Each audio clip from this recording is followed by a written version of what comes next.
George Soros, the divide and conquer king, currently has his eyes set on Canada.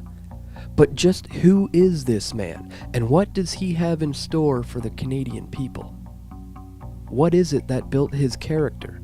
Who or what made George Soros the man he is today? To find these answers, we need to look no further than the Holocaust. During Germany's dark days, the 14-year-old Hungarian Jew posed as a Christian.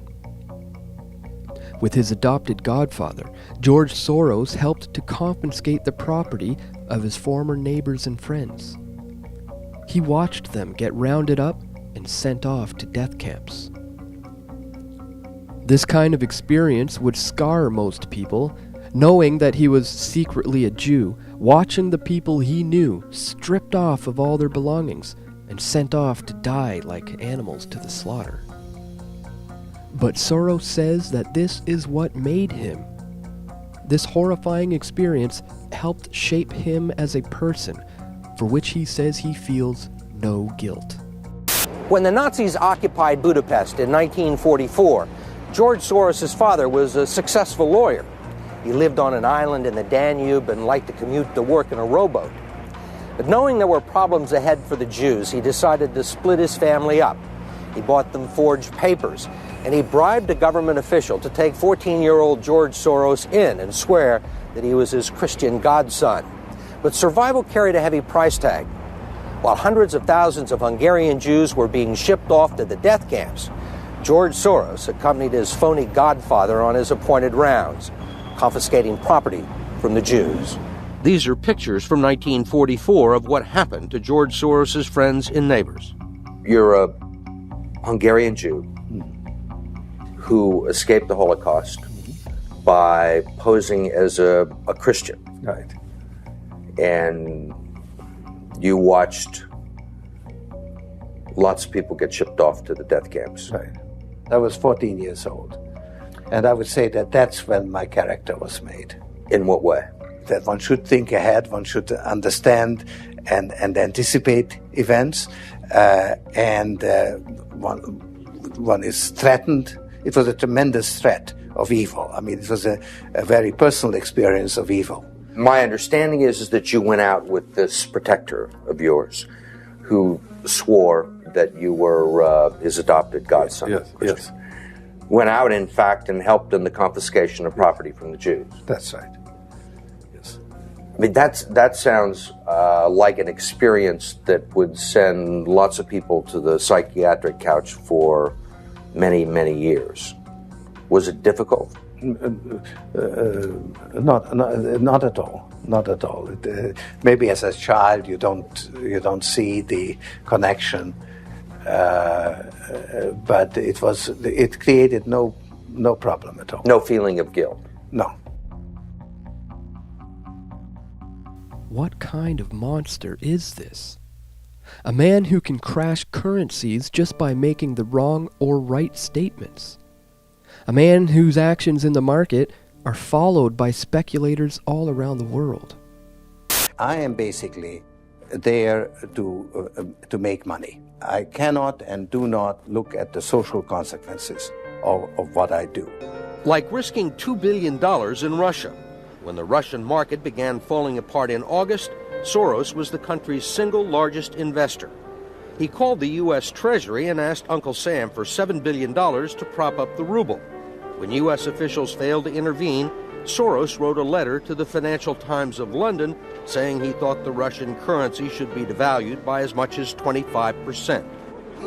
A few words from Soros were enough to cause panic selling that fueled the crash. What's it like to have a statement that you make have such serious, grievous consequences? I mean, you can... It looks to me like in a number of situations you can take a position against a currency or make a statement, and the whole country falls apart. Well, it's a tremendous sense of responsibility, actually. And it's also a humbling experience because I am actually trying to do the right thing, and sometimes what I do has an unintended negative consequence, as it did in Russia. When he visits other countries, he's treated as a head of state. And it's little surprise. A man with this much power practically is a head of state. He is above and beyond the state. He funnels his wealth into influencing politics and culture. He's the divide and conquer king. He has inflamed race issues by funding Black Lives Matter. He's the man behind Occupy Wall Street's ad busters and the so-called anarchists of the left. He thrives on establishing order out of chaos, and therefore, he funds the chaos. And of course, Canada is not immune. Already, the decision to allow in countless refugees is controversial. As we've witnessed in Europe, many of these refugees are destabilizing once peaceful communities.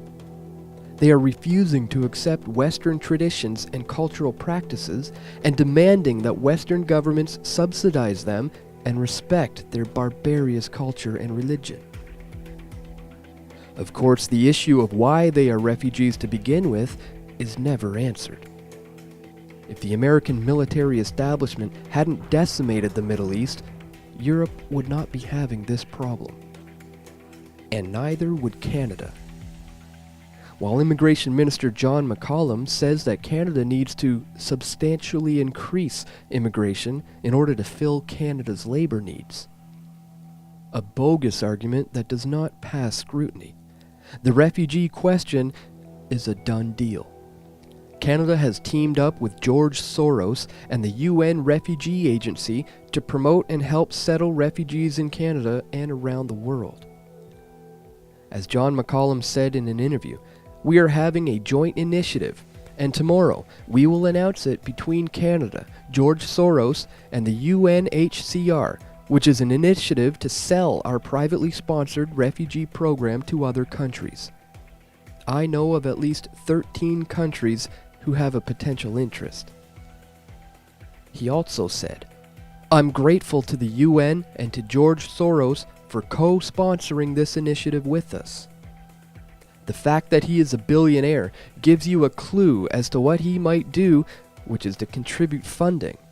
And I know George Soros has really interested in the whole refugee crisis, and so it is normal for him to partner with us on this initiative, and since, as you have just said, he's a billionaire, I think that he will also provide some of the money. It is obvious that George Soros wants conflict in Canada akin to the American race war. After a manufactured picture of a Syrian child washed up on the beach made headlines around the world last year, Canadians have accepted the liberal promise to bring in refugees without question. Standing against this is outside the realm of allowable opinion.